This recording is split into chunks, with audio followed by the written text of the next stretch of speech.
தேனி பாராளுமன்ற தொகுதியின் வாக்காளர்களை அன்புடன் வேண்டிக் கொள்கிறேன். முல்லைப்பெரியாறு அணையின் நீர்மட்டத்தை 142 அடியாக உயர்த்தி தமிழகத்தின் 5 மாவட்ட மக்களின் வாழ்வாதாரத்தை காத்த கட்சி அனைத்து இந்திய அண்ணா திராவிட முன்னேற்ற கழகம்.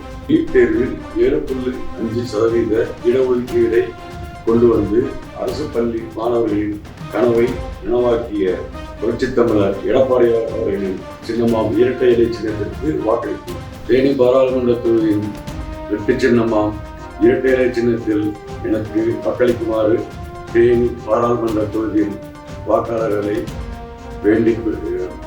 புரட்சித் தலைவர் எம்ஜிஆர் என்ற சின்னம், புரட்சித் தலைவி அம்மா அவர்களின் சின்னம், புரட்சித் தமிழர் எடப்பாடியார் அவர்களின் வெற்றி சின்னம். தமிழர் உரிமை மீட்போம், தமிழ்நாடு காப்போம். கயவர்களின் சூழ்ச்சிகளை வென்றெடுத்த புரட்சித் தமிழர் எடப்பாடியார் அவர்களின் தலைமையில் 40 தொகுதிகளையும் வென்றெடுப்போம். தமிழர் எடப்பாடியார் அவர்களின் ஆணைக்கிணங்க ஒற்றை விரலால் ஓங்கி அடிப்போம். தீய சக்தி திமுகவை ஓட விரட்டுவோம்.